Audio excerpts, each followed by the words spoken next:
Hey guys, welcome to Wednesday Wine with Jen. I'm kind of dancing because there's some kind of fun Christmas music on the stereo right now, which you probably can't hear, but you might be able to kind of hear it in the background. So anyway, I'm trying to get in the festive spirits. We got our Christmas tree over the weekend and decorated it with all kinds of fun ornaments. I have a thing with kind of retro ornaments, and I'm very particular about them. Like each ornament is individually chosen. Some of them are from my childhood. Some are ones that my grandmother made. Some are just ones that I chose, from an antique store. They're just all fun and have tons of character, and I love them so much. So anyway, I was thinking about pulling one down for you guys to see, but that's okay. Maybe I'll do that on a future episode because today is Wine Wednesday, and we really want to get to the wine, y'all. So today, back behind me here, I chose a Christopher Michael Pinot Noir, and this is made in Oregon. I looked them up because I've been really digging this wine lately. I had it recently, and now everything else just doesn't taste nearly as good to me. I just am really, really digging it. So one of the things about it that I really love is it has this amazing finish that it leaves in your mouth. It's like this, I don't even know how to describe it, like almost slippery. That sounds really weird, but it just feels so good on the tongue. I guess that's probably the best way to put it. So anyway, oh, hey, I see Evan's here. Hey, welcome, Evan. So good to see you here. I would love to know if you're enjoying with your own glass of wine or something else, maybe a cup of coffee or tea or decaf. I don't know. I know you probably, I feel like I remember you don't drink a lot of wine, so probably not, but maybe a water bottle. I don't know. But anyway, this wine is amazing. And I thought, because I looked them up, I thought I would read to y'all what the website says, because the website talks about the wine. And so let me see if I can pull it up. It talks about how they make the wine. It's made by two brothers here in Oregon. And what they do is I think what they do is they go and pick grapes from all different wineries around Oregon and the Willamette Valley, and then they blend it to make this amazing wine. And it's really, really good. The blend is really, really amazing. So, yeah, Evan says he doesn't drink wine, waiting for Nina to get out of the shower. I love it. So killing time by watching my video. I love it. Well, I'm so glad you're here, and I'm glad you popped in to say hello. I cannot. Let's see. Oh, there we go. There's the description. So I thought it'd be fun to read to you. So here's what it says. This wine was crafted from some of our favorite vineyards across Oregon, blending the beautiful palates of the Willamette Valley, famous for world-class Pinot Noir. 2016's long and cool growing season produced grapes with power and finesse, giving this wine special aromas of pomegranates, marionberry, and cigar box. So that's what it says about this particular wine, which I love. Isn't that great? So here's what it looks like. It is the 2016, and I've really, really been digging it. It's like my fave lately, totally fave, and I'm sure there's many more expensive wines out there on the market, but this one is so good. So let's pour a little bit, and let's start chatting, y'all. So I know I'm starting a little bit later than I have. The last couple weeks I've been doing it at 4:30, but I thought today I would do it at 4:30 also, but I got running late and traffic was terrible because I think it's just starting to be that way. People are out Christmas shopping and whatnot. And so traffic was crazy. And on top of that, when I got home, we realized that my kitty cat, Adela, for those of you who watch my channel, you've probably heard Adela meow before or seen her on camera. Anyway, she is quite the social kitty, but she usually gets treats every night, and I forgot to get her treats. So I had to run back to the grocery store to get her treats. And so, that's how it goes. So Kitty's got a little extra privilege tonight, and I get my treats. I think she should get hers. So why not? Yeah, so good.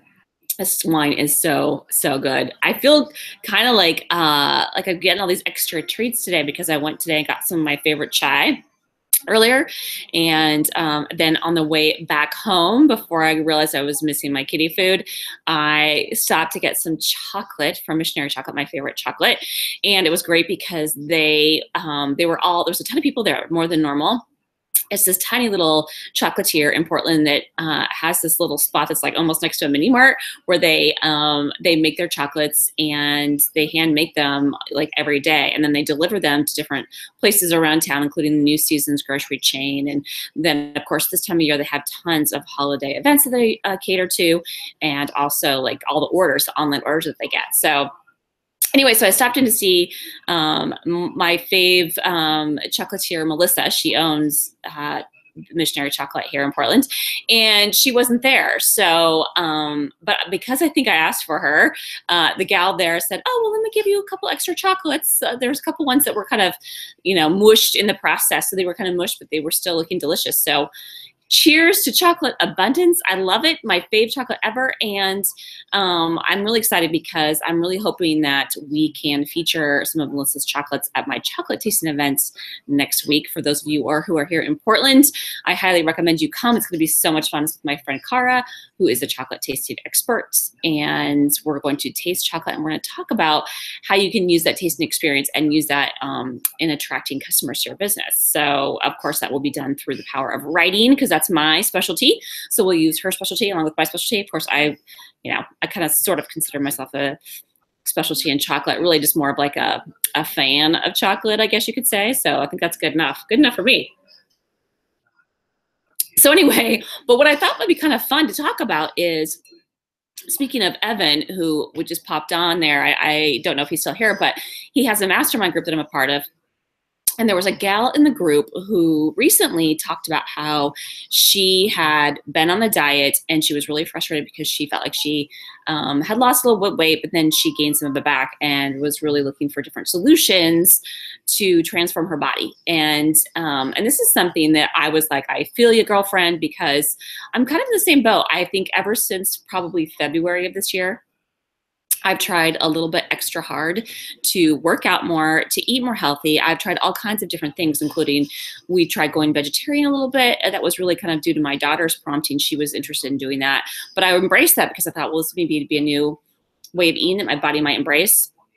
And I've done some other things that I have felt would get me in better shape. And I do think I am in better shape because I'm definitely stronger. Let's put it that way. I definitely have more muscle tone, but I'm still not super tiny size like I'd like to be, of course, and everyone has a different size. But one of the things that I started doing recently was I started exploring different alternative ways to transform my body and not concentrate so much on working hard, because that really just feels like a lot of extra work, which makes your body feel tired all the time. And also maybe doesn't give your body the self-love that you need. So I feel like my new solutions that I've tried the last couple of months have really worked really well. And one of the things that I really love is that if you can imagine like doing anything like this in a way that is easy, I guess is probably the best way to put it, then I think it's totally possible. I think you just have to be able to believe that it is possible. And then you start looking for solutions that are easy rather than always thinking it has to be so hard, right? Like it has to be so hard because you have to, go to the gym 5 went, rather than imagining what are some other ways that you can transform your body, whatever it might be, whatever you're transforming. Like for me personally, my biggest thing is I really would love to have a tinier waist and a flatter tummy. And that's my big thing. And because I feel like I'm really well in shape. I dance every day practically, or I'm lifting weights or I'm running. So one of the above. And so I feel like I'm, generally fit. I would love to transform my body a little bit more. And so for me, that's what it's about. Smaller waist, flatter tummy. Maybe it's something else for you. Maybe you want bigger boobs or a smaller hips or something like that. And so I feel like there's a lot of other solutions out there besides just working out. So I would love to know if you guys, anybody that are live out there or on the replay, if you guys have ever come across any different solutions that have worked really well for you. I can tell you, first of all, the first thing that comes to mind is that for me, a lot of times when I'm not concentrating on losing weight and getting fit, that's usually when I do, which is kind of this weird phenomenon that happens. And I think that's true for so many people. In fact, I was just talking about this with my trainer the other day. She was talking about how she will often, when she's like not trying at all, is when she loses weight. In fact, she's gotten so trim right now, so unusual for her because she's, you know, working out all the time. She just almost can't figure it out. She's like, just something switched in her, and she thinks maybe it's just less stress in general from her home life. But she has lost a ton of weight, and she says she cannot stop eating. Like, she's trying to eat to gain weight, and she just almost can't gain weight. So, which is really interesting. So I think there are things that can happen in your life. Maybe something triggers your metabolism to increase, or there's a little bit less stress because you're just not focused on it. So the last time I can think of when I really transformed my body, the biggest difference that I found was when I started taking dance. And for me, I was always a runner. I ran, and I loved running. I loved that feeling of the wind in my face. And there's this time that goes into running that's kind of like this processing time where you have time to think things out, and you kind of get rid of all that extra stress. Like if you're stressed about something, or you're angry about something, or whatever, like moving your body and moving that through is, like, I think, super helpful. And running was really great for me to do that, because it was sort of this free thinking process time as well as exercise for me. But when I started taking dance, that's when I really noticed a bigger transformation in my body. And it was really interesting because I would be taking just like one dance class a day, and it was like an easy beginner's class. And I like found that I was losing so much weight, and I was like, what is going on? Like, how is this possible? What am I doing so different? And I think it was a combination of things. Obviously, I was both running and taking dance. So I was moving more, I was burning more calories. And it was also using different muscles, right? When you're running, you're primarily using your legs, then a little bit of your core, and obviously your butt and your arms from, you know, moving, but it's not the same as dance when you're like literally moving almost every single, you know, muscle in your body. So I think it was like a bigger range of motion for more muscles in my body that happened when I was dancing too. But I think the biggest thing that made the biggest difference is just that I had so much joy. It brought me so much personal joy to go to dance class. Like, I can't even explain to you how amazing it felt to my body. I mean, like my very first dance class, I've mentioned this before, like I just started crying almost because I was loving it so much. My body was just loving the movement and loving the dance. And so I think it's just a matter of, in a way, doing what you really love, but beyond that, like, you know, just that self-love, like giving yourself self-love and giving yourself things and time for things that you really enjoy. And that can transform your body almost more than anything else.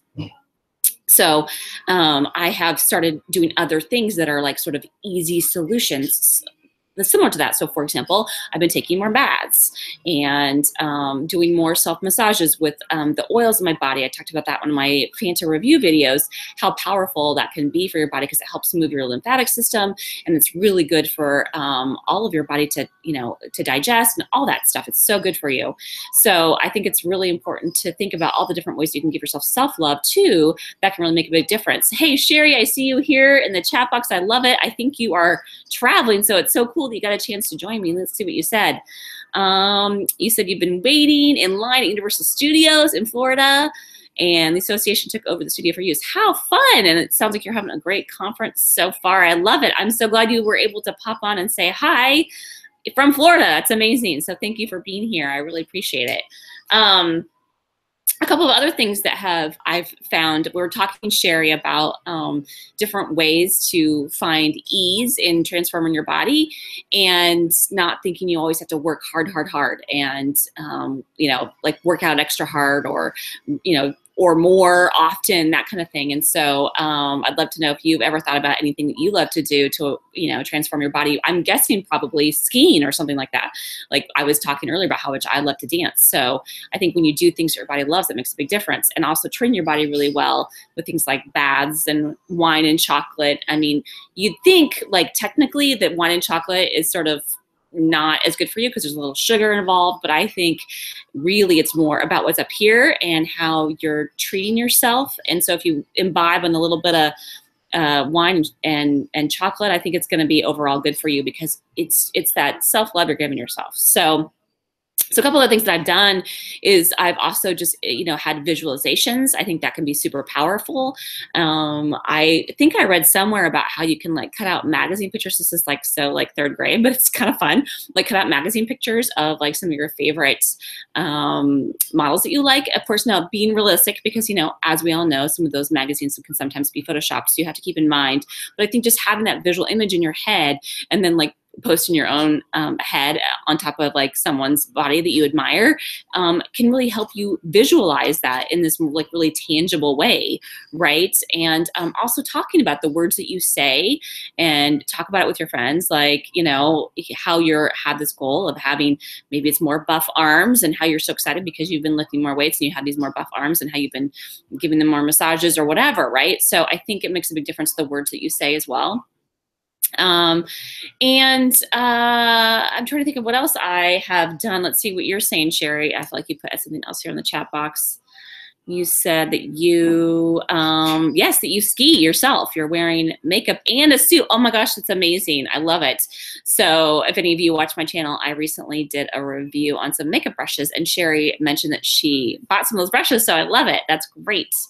And you're waiting until after the conference to grab some wine, which totally makes sense. I totally get it. So that is a no-brainer. So anyway, I guess that's it, guys. I would just love to hear from you as to what you guys might be thinking about, anything that brings more ease into your goals.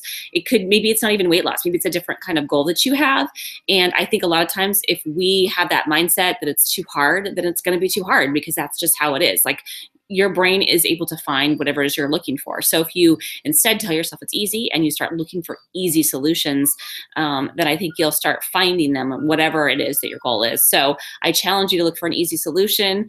And if you guys have any tips or tricks for me for more easy solutions, I'd love to hear them. Leave in the comments below. And Evan and Sherry, thank you so much for joining me. Let's see if there's any last minute tips that you have. You said that you're bad on yourself because after surgery you gained some weight, and there'll be a video. Yay, I love it. I love it. I hope you are filming on your conference, Sherry, and definitely be easy on yourself. Be nice to yourself. Give yourself love, and I think you'll find those pounds melting away. I can't wait to share my success with y'all, and I can show you guys how much it really does work to give yourself love. All right, thanks, you guys. We'll see you next week for another Wine with Wednesday with Jen. I wonder what I'll drink. If you guys have any suggestions, leave in the comments below too. All right, thanks. Talk to you later. Bye.